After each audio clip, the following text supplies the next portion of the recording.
Welcome, everyone. We'll just give it a few seconds for those of you to join and get your Zoom all set up.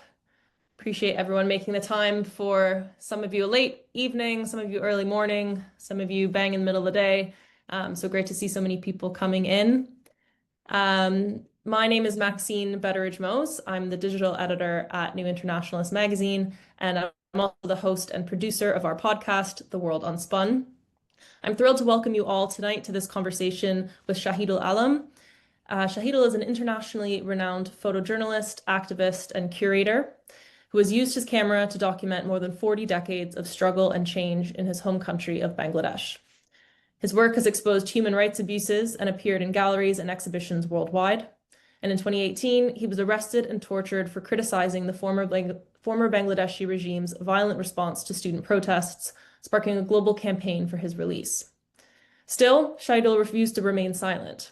It's this commitment to exposing social injustice and political corruption that led him to be named Time Magazine's Person of the Year in 2018, one of many accolades. So before we jump in, I just wanted to share a little bit of context for today's gathering. Many of you will have just joined from our annual general meeting for 2025. Unlike much of the media landscape, New Internationalist is not owned by a billionaire or a corporate owner, but by its workers and our global community of around 4,600 co-owners. This independence gives us the freedom to interrogate power and expose the real forces driving global inequality, while being part of a collective project with our readers. We know that New Internationalist is not just something that people pick up and read, it's something that our readers feel part of and connected to. So if you're interested in learning more about our co-owner model, perhaps even attending more of our AGMs or future events, you can find out more via the link that my colleague will share in the chat or by emailing us at supportus@newint.org. So we're very lucky, of course, to count Shahidul as one of our many thousands of co-owners. Welcome, Shahidul. It's an honor to have you here today. Thank you so much for joining us. I'm delighted to be here. I mean, I've known and admired New Internationalist for a very long time. So when you decided to change the model, myself and my co-directors of the RIG, all of us joined as co-owners. I'm proud to say that. Yeah, well, we're really pleased to have you, and we'll actually get a little bit into that and how you kind of got involved with New Internationalist a little bit later in the conversation. There's many things that I want to ask you about. We're going to have about a 40-minute discussion where I'll ask you a little bit more about your work, and then we'll have some time for audience questions as well. So we'll wrap up by 8:30. And of course, there'll be many opportunities for people to follow you and engage with your work and our work outside of this conversation as well. But my first question, and perhaps most pressingly, is that you have just returned after spending several days in Israeli detention after you attempted to sail to Gaza as part of the Conscience Flotilla. You returned home to Bangladesh, but you're actually in London temporarily, so it's nice to speak to you at a more suitable hour than it would have been if you were back in Bangladesh. But can you talk first about what made you want to take part in the Conscience Flotilla and this humanitarian mission? Yeah, I mean, essentially it was non-violent direct action. We'd seen what words were doing or not doing, and we felt it just wasn't working. We felt direct action was needed. And as individuals, what could we do? We felt one of the things we could do is literally put our bodies on the line. I mean, the ship we were on, it was called Conscience. It was the largest flotilla in the group, and it had two types of people, two professional groups, journalists and media workers and health workers. And essentially, these were the two professional groups that Israel had primarily been targeting. They had been murdering specifically health workers and journalists. For journalists, for obvious reasons, they didn't want the story to go out. And health workers, because I think they were committing genocide and wanted to kill as many people as they could. So we went, our action was not the same as that of Sumud in the sense that while we did take food with us, providing food was not the primary objective. We actually wanted to break the siege. We carried no weapons. We were not doing anything illegal. We were delivering aid in terms of what we could do as people, but also food. And we wanted to establish a People's Humanitarian Sea Corridor. So from as far as I understand, you were the only Bangladeshi national on part of the Conscience Flotilla. But can you talk about what happened to you and your comrades in Israeli detention, and can you talk about the treatment while you were detained? And there again, okay, the device, because my original device, yeah, it wasn't, the treatment was not uniform, but generally we were beaten, handcuffed, blindfolded, put in freezing or extremely hot conditions, deprived of food and water, though in our case, we'd actually started a hunger strike. So, but even the ones who wanted to eat, in the 2.5 days we were there, were only given one plate of food and no water at all. We were kept in stressed positions for long periods, stripped, searched, and humiliated in many other ways. Dogs were set up on some of us. Some were threatened that they'd be raped. Some were told they'd be killed. I remember the guy crouched next to me, a guy called Ali from Tunisia, being told to say, "I love Israel." When he refused and said, "I love Palestine," they set up on him even more. Adnan, a fellow prisoner who tried to help him, also got beaten up worse than the rest of us. Our face was pushed against the tarmac, which smelled.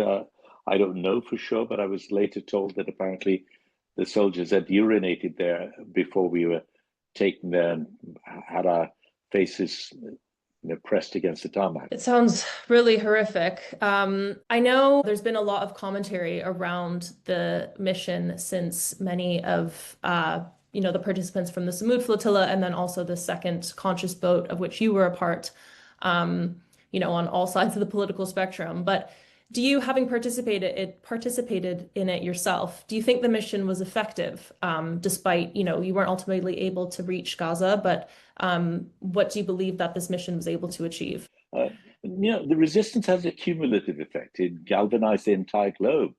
And the massive protests that we've seen have been built up due to this cumulative effect.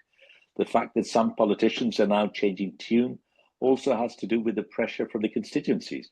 Even Western mainstream media, which has so long been complicit in this genocide through their distorted reporting, are now having to use words such as genocide and apartheid, which they never used before. Soon they'll have no option but to admit Israel is a terrorist state committing horrendous war crimes. The fact that Israel had to kidnap us in international waters demonstrates how scared they are of us and exposes them for the pirates that they are. And many people around the world will have sort of only become involved in Palestinian solidarity and activism in the last year. But of course, as we know that, this struggle dates back many, many years, many decades. Can you talk a bit about how you first got involved with the Palestine solidarity movement and why? What interested you so much in this cause? I'm a genocide survivor. My family sheltered Hindus during the riots in the 60s. We sheltered Biharis after the Liberation War. We've always sheltered the vulnerable. I've always been passionate about human rights and social justice. That was what made me decide to give up academia and become a photojournalist. I took on photography because I recognized the power of the medium. I continue to be that type of person. So it wasn't that I changed as such. It's I chose different media at different times. So that's essentially where I'm coming from. And we've featured much of your photography and a few interviews with you as well in New Internationalist on our website and our magazine over the years. And I know you've been, featured across many publications around the world. But as a co-owner, which we mentioned at the start of this event, and a longtime contributor, can you talk about how you first came across New Internationalist and what your involvement has looked like over the years? Yeah, it was in the late 80s. We just set up. Drake, a white German friend of mine who worked in an NGO, showed me the New Internationalist Almanac, which I'd never seen before.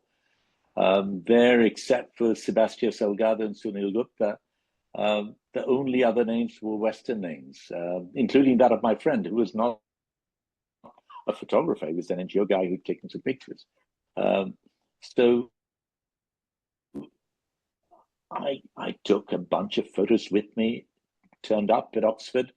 I met Dexter Tirante, he was one of your editors. He looked at the portfolio and started ringing friends all over the globe. This was a time when, just making international phone calls was a luxury for us. We could never dream of it. So I was very jealous sitting at that desk watching Dexter ring people in Europe and other places. But, he was very supportive, asked us to submit more pictures. We did. And next year he wrote a very sweet letter saying, we had to limit ourselves to using only 6 of your photographs, as otherwise we'd have had too many from one country. We started having photos regularly in the almanac and the One World calendar.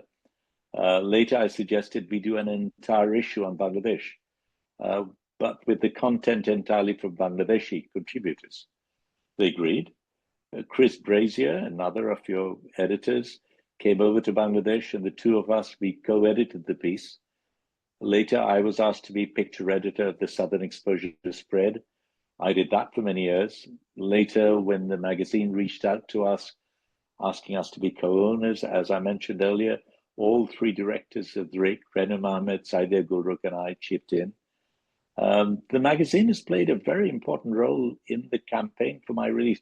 It did so in 2018 when I was arrested by the Sheikh Hasina regime. And here I am speaking to you after my illegal abduction by the Israeli occupation forces. Yeah, and I actually wanted to ask you more about that arrest in 2018.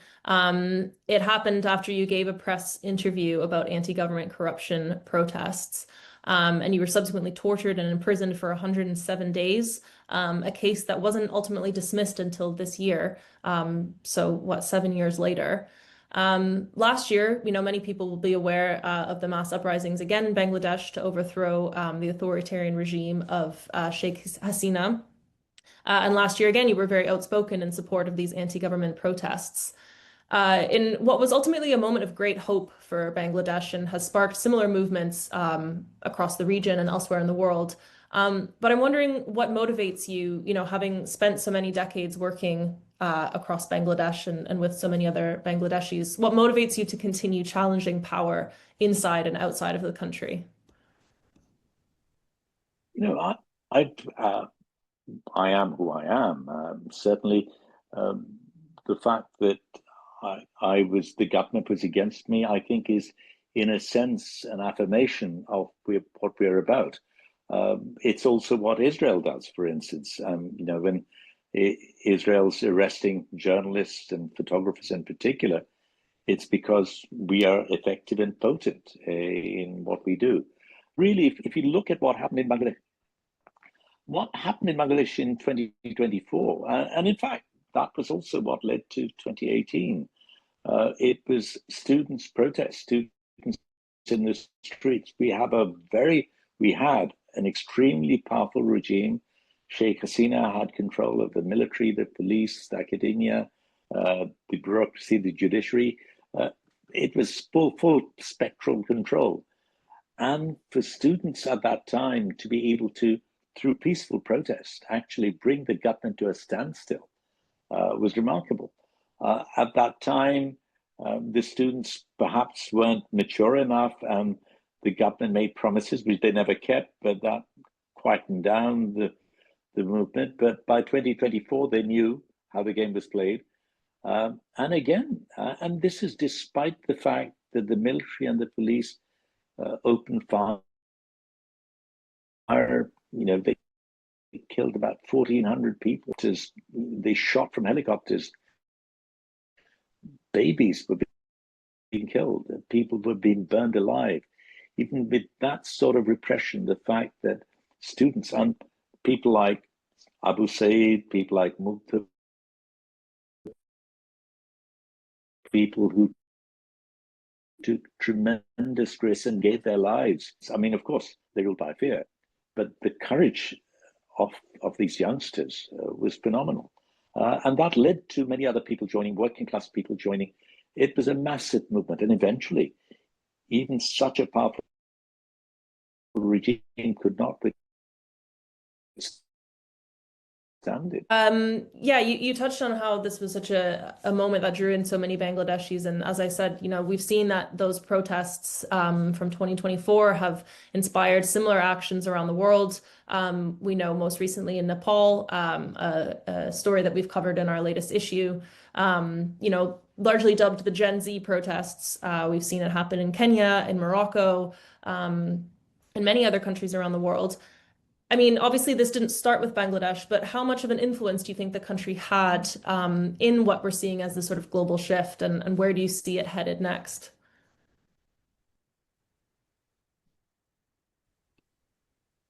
In this sense, I mean, certainly what it did regionally, we've seen Nepal follow suit, and the movement that's being taken by the youth across the globe is very, very encouraging.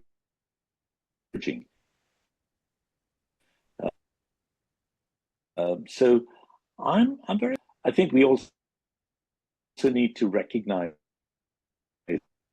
that this is not that the students who played such an important role had never been involved in politics, mainstream politics, in the same way before. We didn't have a scary situation to find ourselves in, and then it was a question of managing it.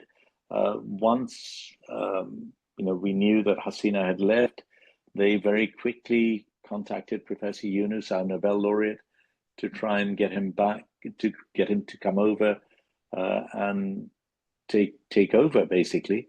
But I think the lessons we've learned since then, and it's worth remembering that revolutions often do fail. In fact, they're more often failures than they're not. And in Bangladesh, we've had to deal with that as well. The government itself did not have so much experience. The students were immature, and mistakes were made. But through that, we are actually trying to get to a space where we really can bring about permanent change. I'm very excited about what's happening. I'm not really sure yet. I can't see you right now, so I'm not really sure if you're with me. I'm with you. Okay. So I'm speaking blind in a sense, and you're probably watching me blind, but let's carry on. I'm just looking at your name, so. Okay, fair But enough. I'm here. Yeah, we're here. No, but no, I think this is a model that many will follow, because autocracy is there across the globe right now, and that people power can actually bring down powerful regimes. Must give us all hope. Absolutely. And I'm also wondering your perspective, as someone who's been involved in activism and protest movements for so many years now. I think dubbing this global movement as the Gen Z protests is in some ways, accurate, but I think also can be quite dismissive as, it's just young kids on TikTok who are just sort of tweeting and taking pictures and they're going viral, but there's not a lot of substance to it. I'm wondering, what you think is so inspiring about these young people today, and what sort of your advice would be to them as someone who has been involved in protest for so many years. Where do you sort of see the parallels, and where do you see what they're doing as totally unique? Well, firstly, I think the organization I run, the building that we work in, had sort of become an oasis within a very repressive space. So, when coming towards the end, we were very involved in safe exits for some of them, and really be very, very involved in the day-to-day effects of survival. But even within that period, when they shut down internet and things like that, there was one agency which trying to send up stuff and things like that. So there were lots of learning to be done there. But what I was students gathered in our building. They had their meetings with civil society, with the UN. They actually unofficially launched their party at ours. But for me, what was interesting is that they actually had a shadow cabinet. And that's something our mainstream political organizations haven't really done in the same way. And they were articulate, they'd done their homework, they knew about political systems, they knew where to go, how to go about it. I think where they lost out was they were not prepared. Certainly none of us were prepared for Hasina to come down. And they do not have the grassroots support. Their support was spontaneous. It was people rallying towards around them because of what they stood for, because they were so angry with the regime. It coalesced and it was very powerful. But they do not have a political structure. They did not have the countrywide network. They did not have funding. They did not have the mechanisms that political parties do. So they found it difficult dealing with those things afterwards. And, one of the things I personally think they may have made a mistake in is by going into cabinet. I think they were unprepared. I think they would have been a more powerful source had they stayed away from cabinet and continued to be the watchdog that they needed to be. Now they've formed their own party, but there too it's difficult. It's new. And political parties, it's one thing to try and bring down the government. I'm not suggesting that's easy, but revolutions do fail. And political parties need to mature, need to grow, need to develop. All of that happened, you sort of gave birth to a political party overnight, which doesn't always work out. So, but I haven't given up. I'm very involved with mentoring them. I'm involved in trying to find opportunities for them. And I look to see what will happen years to come. They might not be able to achieve what we hoped they could, and maybe that those expectations were naive. And yes, I think we need to accept that perhaps the dramatic change that we'd hoped for will not happen overnight. But I think those seeds of change have been planted. And for future governments, they will know that the people are powerful, and should they behave in the same way, they too can be brought down. I'm wondering how true, you've touched a little bit on this, but, how true has the interim administration stayed to the aim of the movement, which overthrew Sheikh Hasina? And, given what you're saying, how hopeful are you that, this interim administration or future administrations will stick to the aims of the movement? Changing regimes is one thing. Changing political culture is very different. And we've not been able to change the political culture. That doesn't happen overnight. What we must also remember is while Sheikh Hasina has fled and many of our Politburo have fled, our Maligas have been planted within bureaucracy, within police, within judiciary, within academia over 15 years. And these are people at all levels of administration. And you cannot weed them out overnight. Sure, some of the people have been removed, but you can't remove everyone either because you still need a functioning system. So it is not going to be easy at all. From the point of view of the interim government itself, certainly it is, for once, we have an interim government that is more interested in national interest than in personal interest or party interest. They don't have a party for a start. So that makes a change. Corruption within the cabinet is there's still some accusations that there's corruption, but it's certainly nowhere near the rampant corruption that used to take place. And that has an effect. But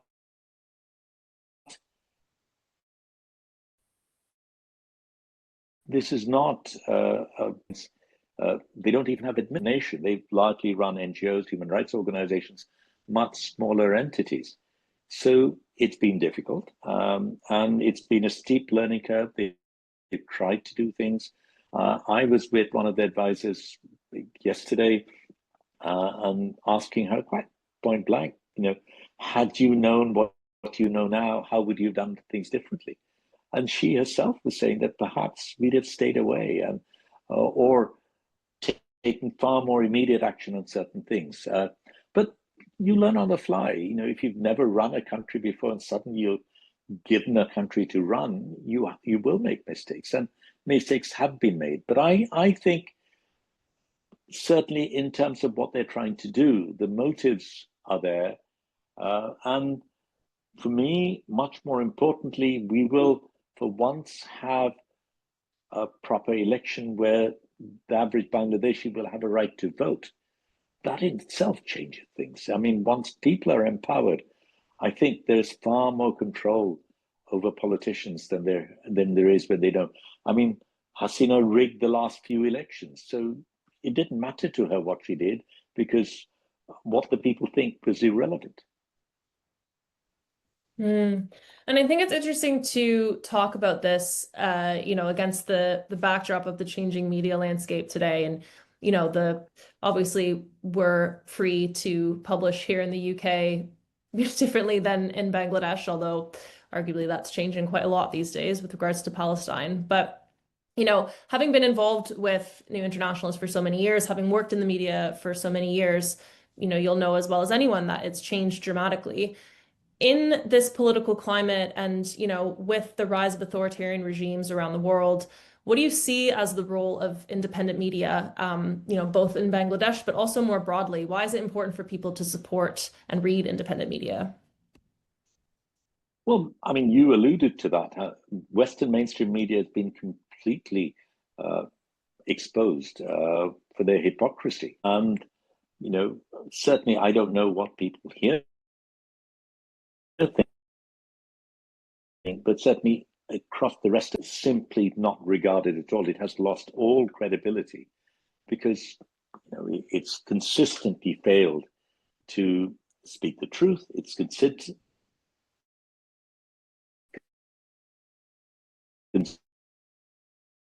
consistently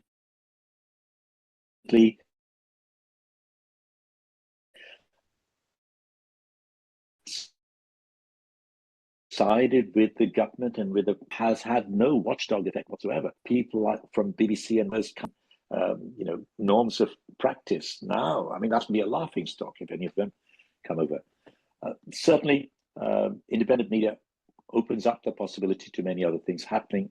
But I think what also needs to happen alongside is media literacy. I think the average person needs to recognize that media itself needs to be monitored, media itself needs to be questioned, and that we need to ask questions all the time. At the end of the day, you believe someone not based on what they say, but based on their track record, based on how they've conducted themselves in the past. And I think whether it's independent media, whether it's mainstream media, all of us need to recognize that trust has to be earned, and we have to do that by grafting, by consistently saying what needs to be said, by consistently adhering to journalistic norms, by consistently being on the right side of history.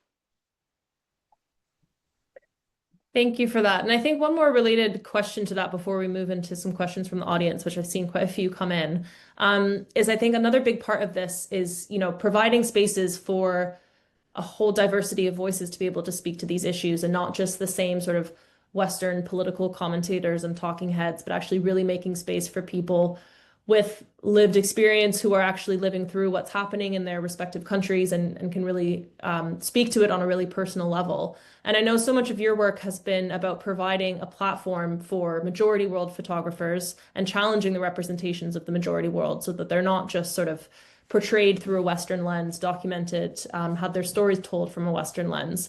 But I think that, there's also a risk with this sort of development jargon around majority world, global south. I'm wondering if you can just talk a bit about what that term means, and why you prefer it over other terms like global south or, the very outdated developing countries.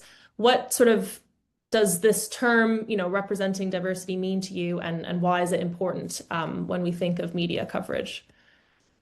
If you think of the G8 countries, they represent less than around 13% of the world's population. they make decisions which affects our farmer in the field. Now, that farmer never chose these people to be their representatives. And certainly when these people talk of democracy and freedom, they by no means are representative of the majority of humankind. It's our farmer in the field, the garment worker, the migrant workers. They're the ones, the subaltern globally, are the people whose decisions should be taken into account in terms of making global policy. But we have exactly the opposite. We have the wealthiest people making decisions which the rest of the global population has to live by.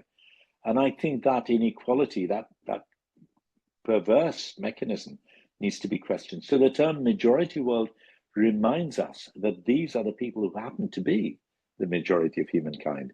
And if democracy is what you believe in, then our voices need to be heard and taken into account. And I think placing the emphasis on what we are and what we have, rather than by other people's definitions what we lack, is a starting point. So that lexicon itself becomes important.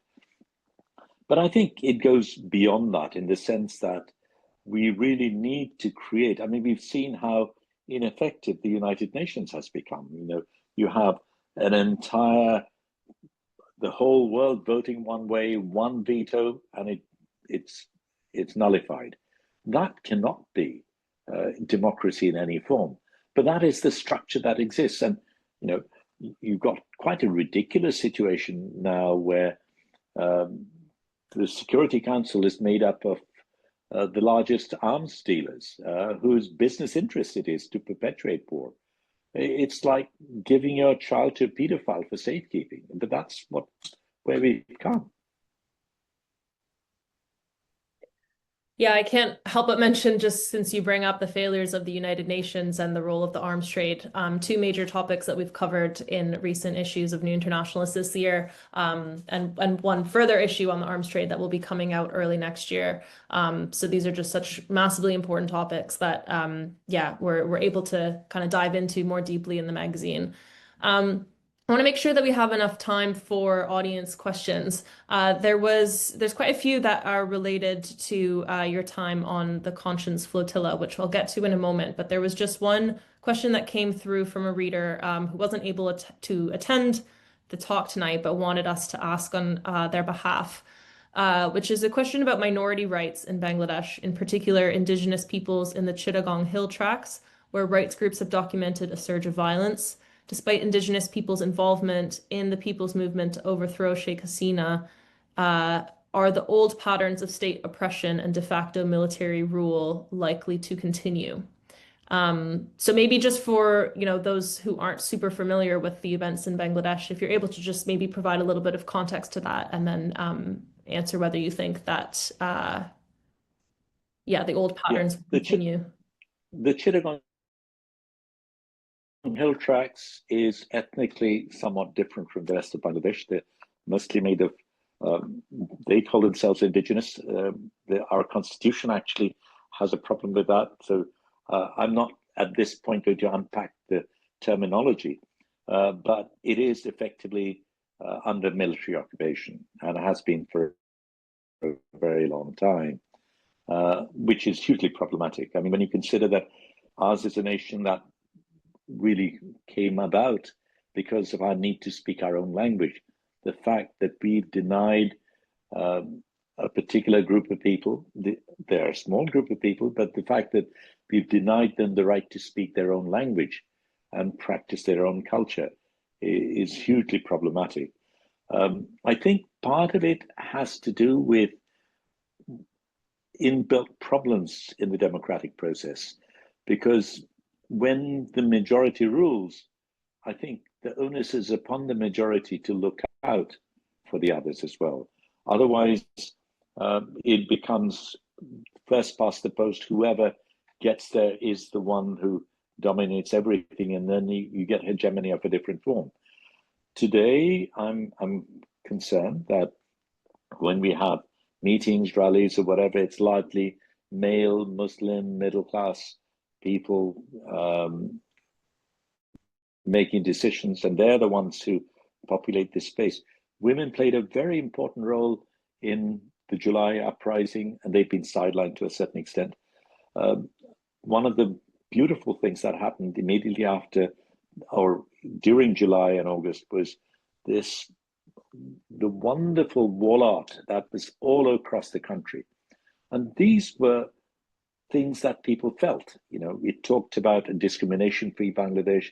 It talked about egalitarianism. It talked about unity amongst Hindus and Muslims and Buddhists and Christians. So many very, very fine principles were being talked about. Yet, very soon, we've now seemed to come back to this Muslim Bengali hegemony, which I do find problematic. I think our government is far more committed currently than previous governments have been, but I don't think it's anywhere near enough. I think far more needs to happen. And at the end of the day, it cannot be left up to government alone. I think we, as citizens of Bangladesh, must recognize that it has to be a Bangladesh for all. It cannot be just for the majority of the dominant classes. We have to create that space, and that will not happen just because there's a change of government. It will happen because we ourselves take on that role. And as citizens, we need to become far more tolerant, far more understanding, and respectful for each other's cultures. Thank you. Yeah, I think that can be applied in many different countries and many contexts around the world. We have a few more questions that are coming in, so please do feel free to post your questions in the chat. My colleagues are just fielding them to me, so I'm just going to read them through as they come. A couple have been around your time on the flotilla. The first question being, what was the most intense moment all the passengers faced during the capture by the IDF abductors? For me, it was immediately after we left the flotilla, because ours was a big ship. They came in 2 helicopters. There were drones before. People came down, abseiled down. You know, these armed machine guns. They all had sights, but some were sharpshooters. They were laser beams pointed to my forehead and that of another photographer. We were the ones trying to take pictures right till the end. So, I mean, all of that was obviously very tense, very worrying, and they were extremely aggressive in their behavior. But it was started by all of us being put in stress positions, made to crouch down. Some of us had our hands handcuffed with the sort of plastic clip type things, very tight, blindfolded. And then we were strip searched. We were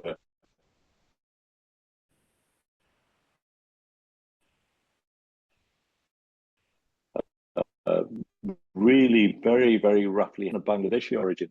In the thousand later met in one of the cages inside jail, and he was telling me about how they said they were saying in his you're Hamas, once we take you in, some dogs set on some people, and really very, very horrific conditions.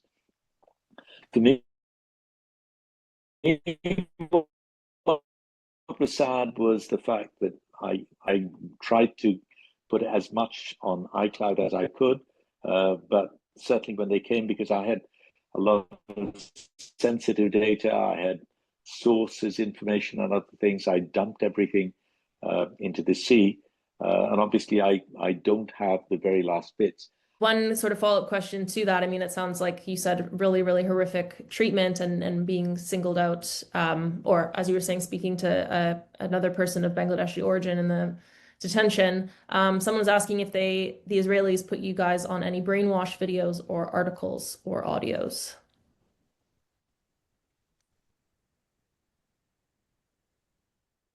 What I was saying is the other way around, in the sense that our method of resisting, I think, is something that should be remembered. While we were in the cell, we certainly heard people to Bella Chow, we want toilets, working toilets. We want toilets now. And suddenly the entire jail was singing in unison, was scared of us. here we are, unarmed people, they didn't know how to deal with it. And I think creatively we can find ways. I mean, they had full physical control. We could, with a song, resist. I thought that was very powerful. Absolutely. Yeah, I love that. I think there's been so many amazing examples of creative resistance in the case of Palestine, but also in many cases, many other cases and contexts around the world. Thank you for sharing that. Um, Another question that has come through is around the point you made on media literacy and the need for media literacy education. Someone's wondering if you can point to any examples of such work in Bangladesh or elsewhere that you know about. Yeah, we've just begun this. It's relatively new, but what we're trying to do is to include it in the curricula, in the sense that media is so important today, particularly visual literacy. I mean, so much of what we think, how we respond, uh, how our mindsets are shaped is done by visuals. Advertisers know this very well. The corporate world knows it very well.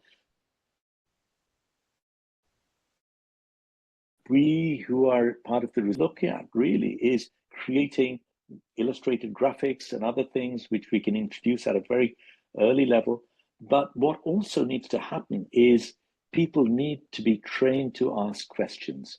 One of the things I'm told quite a lot is, now that there's AI, now that there's Photoshop, do you trust a photograph anymore? It's a very pertinent question. But I think the question should really be, do you trust the photographer? Because it is the source of that information which dictates whether it's believable or not.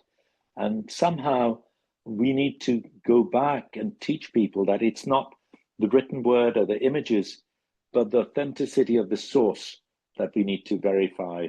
Because if we know that it comes from a genuine source, it's far more likely to be something worth taking into account. Yeah, I think that disconnect between sort of news and media consumers and the, journalists, photographers, activists around the world, that disconnect is just, I don't think ever been more apparent, but definitely finding ways to be able to, you know, connect with those people and speak to them directly, exactly in sort of an event like this, I think is so helpful. And I know myself just following so many journalists, even on, their own personal social media, you really feel like you get such a closer connection to them and the story. And I think there's so much to be said around building trust in that sense. Um, there's a question sort of related to that that someone's asked is whether you think your activism or your photography has created the most change, and what action or photo is this that you think has created the most change? Well, I took on photography because I recognized the power of the medium. If I were starting today, I would probably take on social media or maybe even AI. At the end of the day, I think if you're in a battle, you choose the most appropriate weapon at any particular time. But the reason I'm an activist is because I'm very concerned about the social condition we happen to find ourselves in. And it is as an activist that I reach out to use whatever. I'll sing, I'll dance, I do them very badly, but if that's what it takes, that's what I'll do. I don't think the tools in themselves are important. And we are in a place where we have to perhaps use a multiplicity of tools. I sometimes look back at Gandhi and think of him as a performance artist. Here was a person who, by collecting salt from the sea, was able to bring down the most powerful empire of that moment. It's a phenomenal example.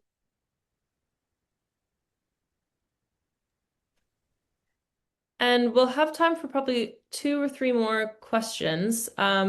One that has come through from someone, a young climate activist in Bangladesh, Shahidul Alam Prince, who says, despite enduring countless blood-soaked struggles, is still searching for the true path to liberation. Yet our youth have proven that people power is the strongest force of all.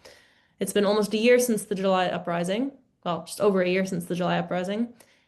The sighs have grown deeper, but so has our hope. Do you think that a democratic transition in Bangladesh can truly lead us toward the right destination in the coming days? And how do you think we can address the gap in thought and action between Gen Z and older generations? It's a difficult question.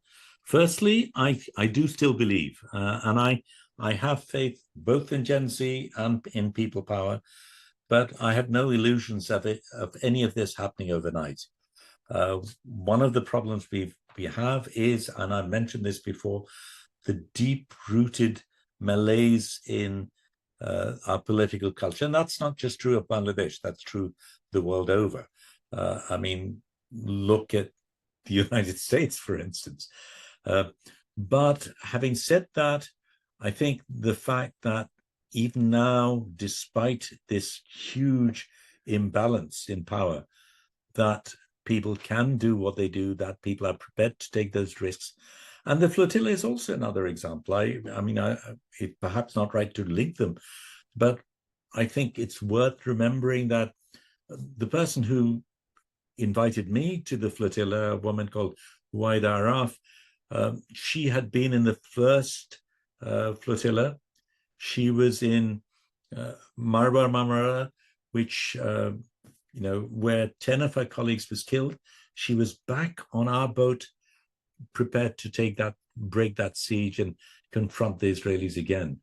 That sort of strength, that sort of courage, that sort of solidarity is not something that can be undermined so easily. We recognize the strength of these entities. We forget that we have an agency. And I think it is time for us to recognize that we have a power and we need to exercise that power.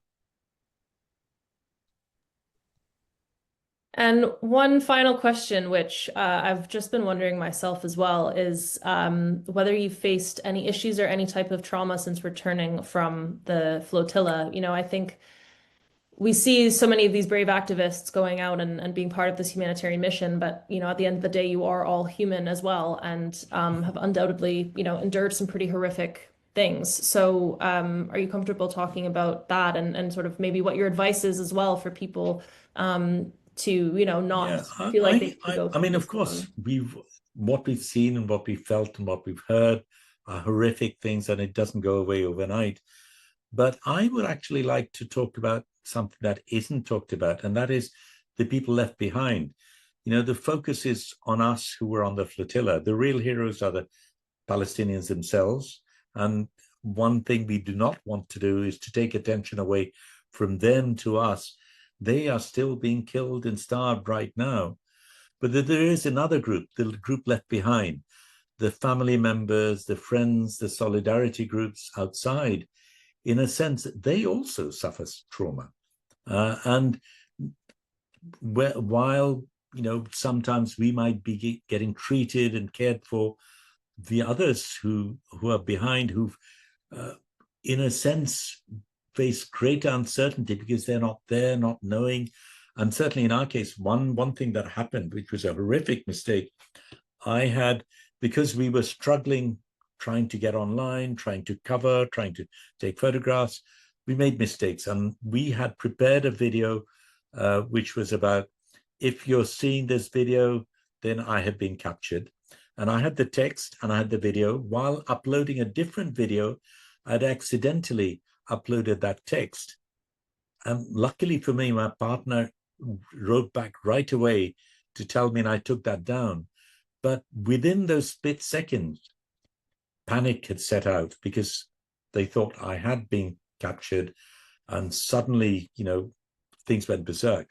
So those things do happen, and the scars are there without a doubt. It's much more difficult to see the mental scars than the physical ones. And yes, PTSD and all of those things happen. More importantly, I think we need to inculcate this need for solidarity and community, because at the end of the day, while doctors make a difference, while drugs make a difference, there's nothing as comforting as a group of people, as a group of loving people around you. And a hug, I think, is still the best medicine. Thank you so much, Shahidul. I think that's a really great note to end on. Unfortunately, we're just at time now, but thank you so much to everyone for attending and bearing with us with a few tech issues. And I just wanted to say thank you again so much, Shahidul, for just having gotten off a flight back to London and couple of hours ago to do this with us tonight, and to share your experiences and insights. It's honestly an honor to speak to you and to have you share this with all of our co-owners and readers as well. So thank you so much, everyone, and thank you especially Shahidul.